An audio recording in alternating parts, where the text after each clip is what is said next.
यहाँ जितने बैठे हो और जितने आस्था चैनल पर कथा सुन रहे हैं और जितने फेसबुक यूट्यूब पर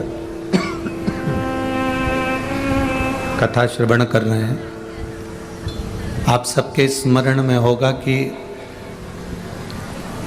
आप स्वयं पहले आपका अगर मोबाइल खराब होता है तो आप पहले खुद उसको सुधारने का प्रयास करते हो। क्यों नहीं आ रहा, क्या दिक्कत आ गई, चार्ज करके देखोगे, सिम निकाल कर देखोगे, फिर वापिस दूसरी चार्ज की मशीन से देखोगे, फिर लगेगा कि इसका चार्जिंग पॉइंट कुछ गड़बड़ हो गया तो दूसरी कोई चार्जिंग पॉइंट लगा कर देखोगे।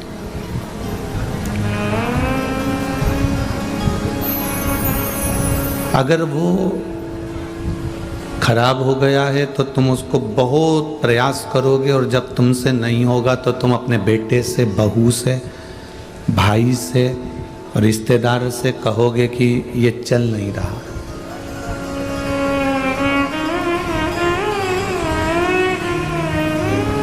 इसमें देखो क्या दिक्कत आ गई है, ये क्यों नहीं चल रहा, इसमें क्या खराबी है, चलता क्यों नहीं है। अब उसने भी उस मोबाइल को सही करने का प्रयास किया,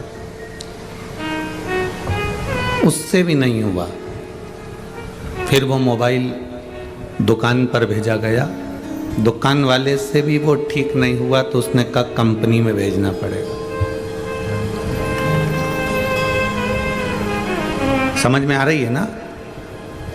मोबाइल को फिर दुकान वाले ने कहा कि इसको 7 दिन के लिए हमारे पास में रहने दो, हम कंपनी में भेज देंगे, कंपनी से वापस आएगा तो तुम्हारा मोबाइल चालू हो जाएगा। ठीक है, कोई दिक्कत नहीं। बस मोबाइल खराब हुआ, तुमसे ठीक नहीं हुआ तो तुमने उसको दूसरे से कहा, दूसरे से नहीं हुआ तो तुमने फिर दुकान पर दिया, दुकान पर नहीं हुआ तो उसने कंपनी में भेज दी। उसी तरह ये हमारा शरीर और उसी तरह ये हमारा मन है। जब मन खराब हो जाए, हृदय दुखी हो जाए, चित्त, दिल, मन कहीं लगे ना, लग रहा है कि आज मेरा दिल ठीक नहीं है, आज मेरा मन ठीक नहीं है, तो फिर उसे ठीक करने का प्रयास करो। आपसे ठीक नहीं होता तो परिवार के लोगों से कहो कि आज मेरा मन बड़ा दुखी। परिवार के लोगों से भी ये मन ठीक नहीं होता तो वो कहते हैं थोड़ा सा घूम फिर कर आओ, घूम फिर कर आ गए तो भी मन ठीक नहीं हो रहा, तो फिर एक काम करो, इस शरीर को, इस मन को 7 दिन के लिए कंपनी में भेज दो। कंपनी मतलब शिव महापुराण की कथा में भेज दो, अपने आप मोबाइल ठीक हो जाए।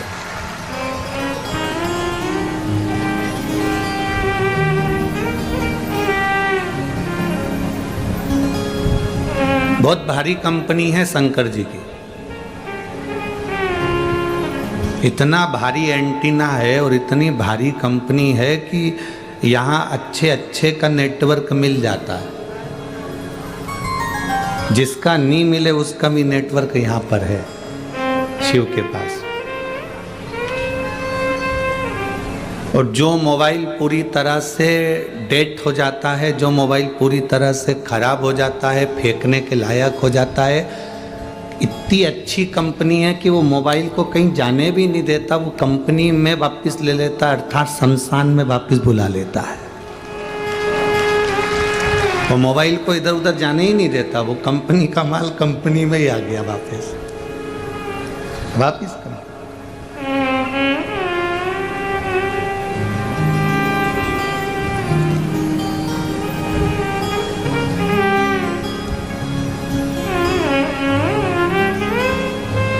प्रयास करो कि हमारा मन, हमारा चित्त, हमारी बुद्धि, हमारा दिल, हमारा हृदय परमात्मा की शरणागति में रमे।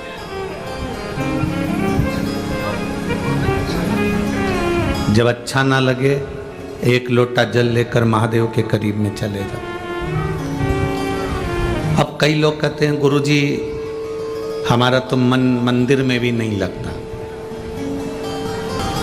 हमारा मन तो कहीं लगता ही नहीं है, हमारा दिल तो कहीं मंदिर में भी नहीं लगता, पूजन में नहीं लगता, आराधना में नहीं लगता, अर्चना में नहीं लगता, हमारा मन कहीं नहीं लग रहा।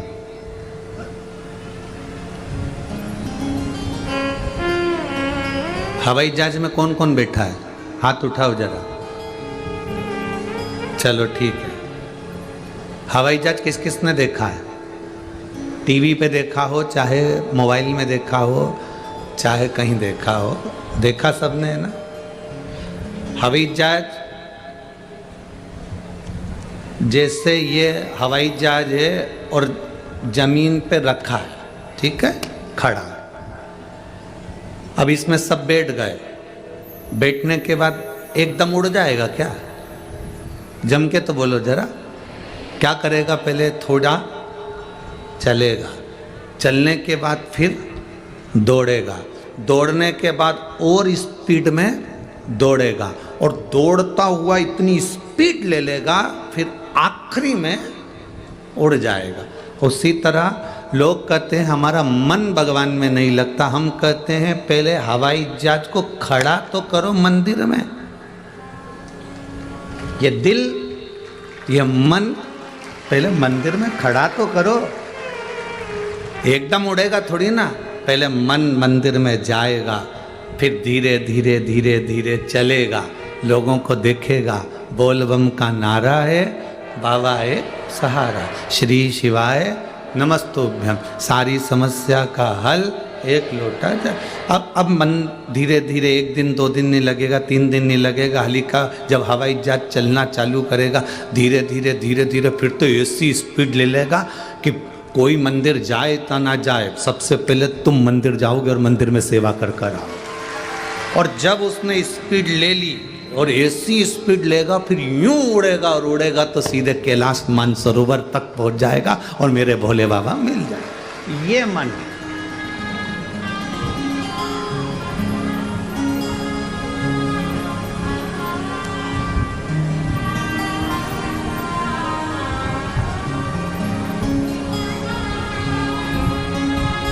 इस मन को परमात्मा तक लगाना पड़ेगा।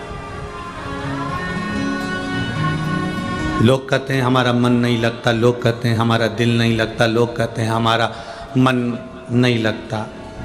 तुम्हारा मन पत्नी में भी तो लगता है, तुम्हारा मन तुम्हारे बच्चों में भी तो लगता है।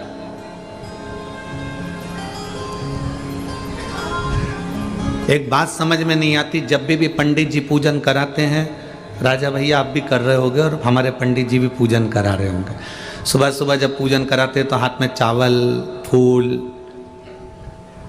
हाथ में देकर कहते हैं भगवान का ध्यान करो। हाथ में जल चावल देकर बोलते हैं, बोलो सही है कि गलत है? अरे जम के तो बोलो। हाथ में जल देंगे, चावल देंगे, फूल देंगे और कहेंगे भगवान का ध्यान करो। आज तक किसी ने ये कहा कि पत्नी का ध्यान करो? मतलब भगवान बहुत दूर है, इसलिए उसका ध्यान करना पड़ रहा। भगवान बहुत दूर है, इसलिए उसका ध्यान लगाना पड़ रहा। जैसे पत्नी पास में होती है तो उसको ध्यान लगाने की जरूरत नहीं पड़ती, तुमने आवाज दी और पत्नी अंदर से निकल कर बाहर आ जाती है। मुझे पानी पीना है, अभी लाई। मुझे चाय पीना है, अभी लाई। सुनो मेरे कपड़े रखे थे कहाँ गए? अलमारी में से हड़कर अभी देती हूँ। क्यों? मेरा सामान रखा था कहाँ गया? अभी देती हूँ। पत्नी को बुलाया, पुकारा और आ गई।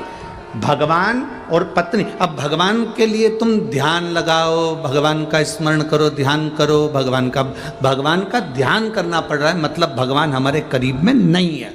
अगर भगवान हमारे करीब में होता तो हमें ध्यान लगाने की जरूरत नहीं पड़ती, वो हमारे पुकारने पर हमारे सामने आ जाए। अब पुकारने पर परमात्मा कब आएगा? पुकारने पर भगवान कब आएगा? जब तुम उसको अपने करीब समझोगे, जब तुम अपने उसको नजदीक समझोगे, अपने पास उसको मानोगे।